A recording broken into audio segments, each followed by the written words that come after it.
안녕하십니까. 통일나우의 이영아입니다. 한 주간의 통일 소식 브리핑에서 전해드립니다.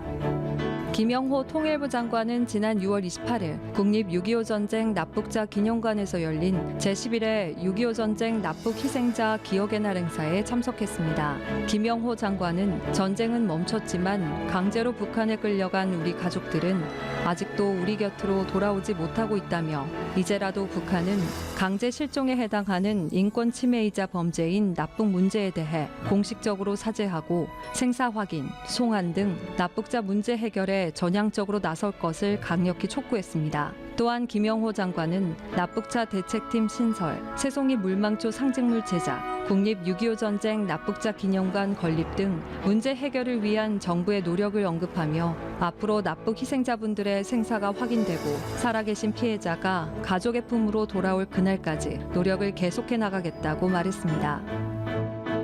지난 3일 김영호 통일부 장관은 임진강 유역의 군남댐과 필승교를 찾아 장마철 수해 방지 상황을 점검했습니다. 김영호 장관은 북한의 댐 방류는 우리 국민의 생명 안전과 직결되는 사안으로 남북한 정치 군사적 상황과 무관하다며 북한이 환강댐 방류 시 남북한 합의에 따라 반드시 사전 통보할 것을 강조했습니다. 자유를 찾아 우리 땅으로 온 사람들, 먼저 온 통일이라고도 합니다. 이번 주 통일 담담은 7월 14일 제1회 북한 이탈 주민의 날을 맞아 대한민국에서 안정적으로 정착하는 방법은 무엇인지 탈북민 분들과 이야기 나눠봅니다.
감사합니다. 감동의 물감입니다. 김서아 씨는 나 건축학개로는 한 장면인 줄 알았어요. 삐지는 달려가지고. 야, 제가 통일 담당을 하면서 이렇게 고품격 클래식 기타 연주를 들을 줄 몰랐습니다. 야, 진짜 너무 멋있는데요, 이거? 노래 제목이 뭔가요? 베르데 알마라는 네. 순수한 영혼이라는 곡입니다.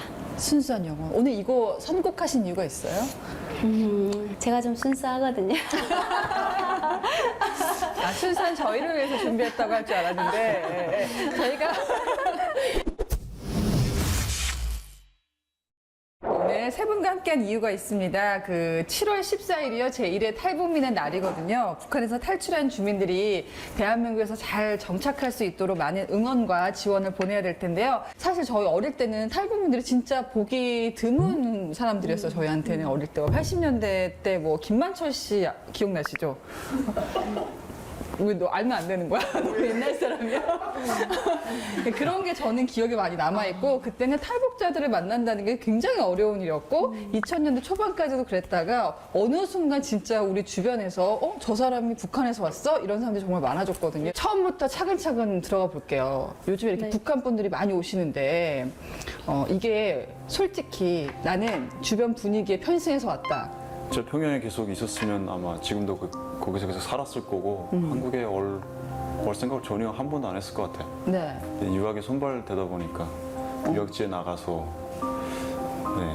이제 딴 생각이 든 거죠. 근데 북한에 살 때 누가 탈북했다더라 이런 얘기 들으면은 솔직히 겉으로는 막 이렇게 얘기 못 할 거 아니에요. 그렇죠. 어떤 기분이 들었어, 솔직히 속으로?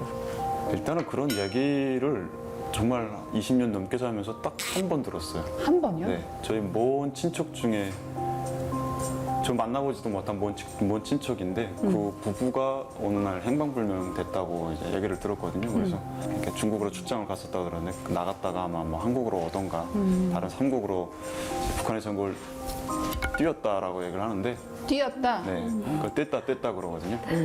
아마 튀었다는 거네, 그치? 네, 그렇죠. 네.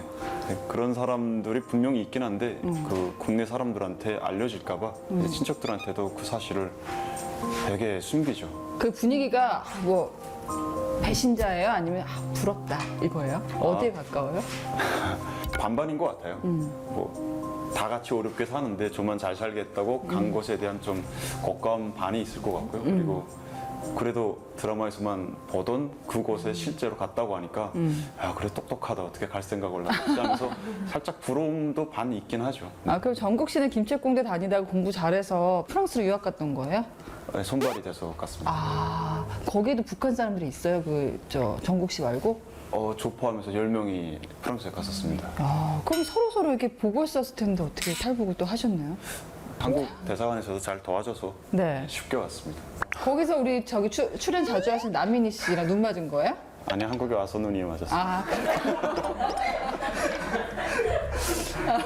은지 씨는 그 북한에서 탈북자를 바라봤을 때 어땠습니까? 저는 뭐 남쪽에 대해서 그냥 막연한 생각? 뭐 라디오나 뭐 드라마나 이런 걸 보면서 남쪽 나라가 좀 잘 사는구나. 라디오에서 이제 아나운서님들 이렇게 목소리. 저 같은 사람 목소리 네네네네. 네. 서울말.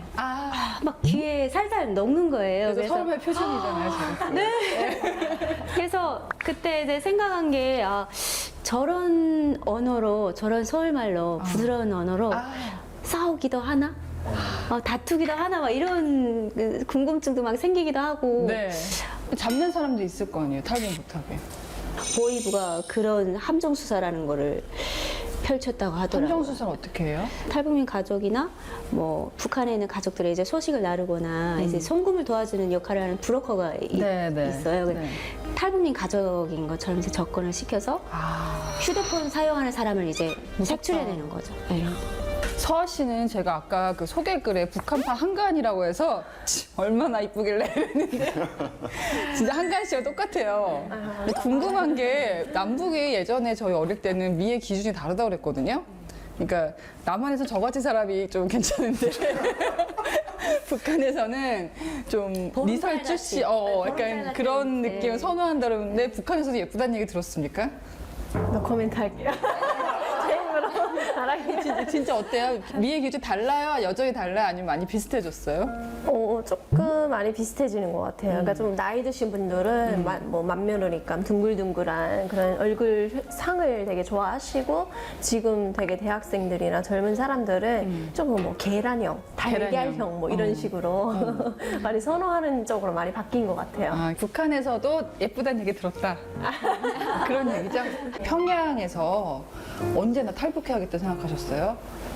저는 평양에 있을 때는 생각을 못했고 제가 평양에서 해외 북한 식당이라는 곳에 파견이 되어서 나갔어요. 그래서 그때 해외로 나가면서 네. 그런 해외라는 것이 이런 곳이로구나라는 외국 생활을 접하게 되었고 이제 식당에서 일하던 과정에 주 고객이 한국 손님이었어요. 그래서 한국 손님들을 상대하던 과정에서 여기 또 사랑에 빠져서 탈북을 또 결심하게 되었어요. 남한에 갔다는 사람들 이야기를 들을 때는 조국을 배반하고 간 사람들이 배신자들이 있구나 이런 생각을 하면서 나는 그 배신자 그 줄에 서지 말아야 되겠다 이런 남편을 만나는 순간 그냥 배신이 자연스럽게 되던가요? 네. 제 마음이 어떻게 안 되고 이 사람이라면은 내가 목숨을 걸어도 되겠다 네. 이런 생각을 하면서 이제 서로 목숨을 걸고 탈출을 했어요. 거기서 일이 틀어지면 정말 죽을 수도 있는 거잖아요. 맞아요. 네. 잡혀가면 저는 뭐 그냥 반죽음 당해서 없지 않을까요? 지금 그분하고 안 싸우고 잘 사시죠? 좀 싸우긴 하는데 네, 잘 살고 있어요. 가끔 내가 너 때문에 목숨을 걸었나 이런 생각 들 때 있습니까? 그러는 것 같아요. 서로. 우리 정국 씨는 한국에 와서 남민희 씨 만났다고 했는데 평양에 있었죠, 처음에는. 평양에 그렇죠, 있다가 그렇죠. 네. 프랑스에 갔어요. 네. 아, 나 탈북해야겠다. 언제 마음이 들었습니까? 한국 드라마 진짜 많이 보고 한국 사람처럼 살았거든요. 학교 파리에서는 가서 전혀 규제가 없습니까? 물론 그 10명 집단 저희 유학생 집단 안에서는 뭐 보고도 하고 생활청와도 하고 그랬지만 그 주중에 학교 나갈 동안은 학교 가서 같이 우리 친구들끼리 수업 듣고 기숙사로 돌아오면은 그다음부터는 제 세상이거든요. 그런 생활 한 2년 반 하다가 그 방학을 들어갔는데 다시 또 기숙사 생활을 시키는 거예요. 그러면서 왜 기숙사 생활을 시키냐 물어보니까 이게 또 뭐 국가 장학금 들어서 공부시키니까 사고 나면 안 된다고 그렇지. 일부러 그렇게 한대요. 근데 너무 짜증나는 거예요.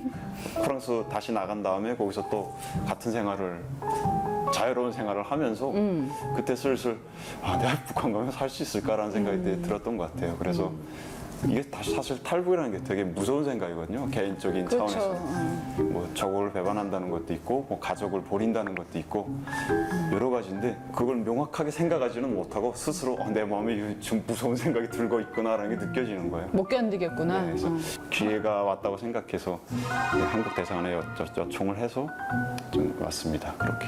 요즘에는 남북 관계가 좋지가 않아요. 사실 서로 뭐 적으로 규정하고 있거든요. 실제로 북한에 있을 때 자기 위주로 얘기하지 말고 네. 북한 네. 주민들은 그 한국을 어떻게 생각합니까? 최근 이제 소식들을 들어보면은 뭐 적대국이다 뭐 이런 얘기를 한다고 우리는 이제 한 핏줄인데 지금까지 그렇게 알고 살아왔는데 이런다고 바뀌겠냐? 저희까지는 그래도 부모님 세대한테 얘기를 듣거든요. 뭐 할아버지가 전쟁 참가자였고 또 부모님 세대는 또 그 사회주의 뭐 건설막에 참여했던 세대고 제 다음 세대들은 그런 걸 하나도 모르기 때문에 미국이 미울 이유도 없고 오히려? 한국한테 개인적인 이유가 없거든요. 그래서 사실은 크게 관심은 없다고 생각해요. 그래서 국가에서 뭐 미제국주의와 이렇게 가르치긴 하지만 그걸 정말 말 그대로 입으로 외울 뿐이지 그걸 막 마음속에서 그렇게 느끼지는 못하거든요. 세 분이 각자 다른 스토리로 대한민국에 도착을 했잖아요. 그때 첫 느낌 얘기해 주신다면요. 제가 또 탈출했을 때 제 3국에 있었거든요. 그때 있을 때도 병원에 가니까 병원비가 너무 비싸고 그래서 한국 딱 들어왔을 때도 진짜 무질서하겠다. 무질서하고 병원비도 진짜 비싸겠다라는 생각을 했는데 생각보다 너무 체계적인 거예요. 병원비도 한 몇천 원밖에 안 나오고 엄청 싼 거예요. 그래서 그런 거에서 진짜 놀랐어요. 인천공항에 딱 내렸을 때 이제 어떤 여자분께서 쪼리 신고 이제 그 에코백 메고 통화하면서 지나가시는 거예요. 오. 근데 그 진짜 드라마에서 듣던 그 서울 말씨 그걸로 이제 통화하시면서 지나가시는데 네. 진짜 내가 한국에 왔구나. 내가 맨날 그 기숙사에서 혼자 드라마 보던 사실 그게 거의 가상현실이었거든요, 저는. 여전히 좀 어려운 부분도 있을까요? 외래어 때문에 많이 힘들었고 그럴 것 같아요. 네, 외래어 때문에 진짜 힘들었어요. 맨 처음 이제 친구들하고 밥 먹으러 갔는데 더치페이 얘기를 하더라고요. 근데 이게 무슨 뜻이지? 그때 딱 처음 들은 말이어가지고 나름 생각하기에 이렇게 처음 탁 터치를 당한 사람이 페이를 내는 건가? 뭐 이렇게 근데 생각을. 페이는 알았네, 그래도. 그러니까 그때는 그냥 그쵸. 돈을 좀 결제를 하는 네. 건가 이렇게 생각을 했었어요. 근데 그게 아니더라고요. 나중에 하니까 뭐 화장품 가게 화장품 뭐 살 게 있어서 필요해서 갔는데 그 북한에서는 파운데이션을 삐아스라고 부르거든요. 삐아주요? 삐아스. 삐아스? 삐아스. 그래서 이걸 뭐라고 불러야 이걸 살 수 있을까 몰라서 제가 눈으로 이렇게 찾아보고 이름을 몰라서 못 사고 그냥 돌아온 적도 있고. 그리고 고객센터에 전화할 때 제일 힘들었어요. 어렵고. 고객센터에 뭐 물어볼 거 있어서 전화하게 되면은 너무 저건저건 말을 빨리 하셔가지고 하나도 못 알아듣겠더라고요. 그래서 전화 통화하는 게 제일 그분은 무서웠어요. 서아 씨 말을 못 알아들었을 것 같은데. 네, 거기 고객님 한 번만 더 말씀해 주세요. 네, 저는 못 알아듣고 이제 그럴 때 조금 전화하는 게 제일 무서웠어요. 저는. 자, 오늘 김정국, 유은지, 김서아님과 탈북 과정에서 있었던 에피소드들 또 어려움까지 허심탄회하게 이야기를 나눠봤는데요. 자, 세 분과 이야기는 다음 시간에 계속하도록 하겠습니다. 다음 시간에도 함께해 주세요. 통일 상담.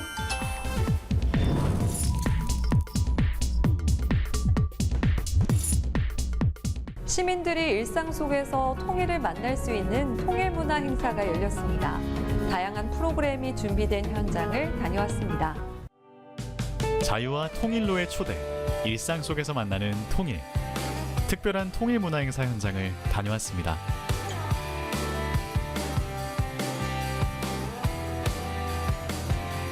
초여름 더위가 시작되던 지난 6월, 통일부가 주최하는 문화행사 통하나봄이 진행됐습니다. 여러분은 통일 한반도의 미래를 어떻게 생각하십니까? 저는 한반도에 살고 있는 모두가 자유롭고 풍요를 누리며 사는 것이 우리가 가야 하는 자유롭고 평화로운 통일 한반도의 모습이라고 생각합니다. 만나고 싶은 가족을 만나고 가고 싶은 곳을 가보고 하고 싶은 것을 하는 삶이 우리가 바라는 미래의 통일 한반도입니다. 오늘부터 이틀 동안 열리는 청계천에서 통하나봄 행사는 이러한 미래를 꿈꾸고 체험하는 시간입니다. 4회차를 맞는 이번 통하나봄은 분단의 상처를 치유하고 자유와 통일을 본다는 주제로 진행되는데요. 무대에서는 코로나 이후의 북한 상황과 북한 주민들의 속내를 알려주는 토크 콘서트가 열렸습니다. 제 나이는 24살이고요. 저는 지난해 10월에 동해에서 배를 타고 왔습니다. 코로나 3년 기간에 정말 북한은 많은 변화가 일어났습니다. 우선 첫째, 국경을 다 차단하고 봉쇄하다 보니까 우리 내쪽 주민들이 되게 살기가 어려워졌습니다. 지금 남 문제로 되고 있는 게 식량 문제입니다. 우리가 국가에서 바라는 게 뭐가 있냐, 누가 정치를 하든 기대도 하지도 않는다. 우리는 오직 우리가 노력해서 벌어먹을 먹고 살 수 있게끔만 하여 달라 하고 되게 불만스러워가지고 지금 있는 상황입니다. 행사에는 통일부와 유관기관, 민간단체가 준비한 전시와 체험 프로그램도 함께 진행됐습니다. 라키비움은 도서관과 기록관, 박물관의 기능을 가진 복합 문화공간을 의미합니다. 북한 인권을 외국인들에게 알리기 위해 영어와 네덜란드, 프랑스어가 가능한 도슨트도 있는데요. I think because North Korea is such an isolated country, it's all the violations are not known to many foreigners.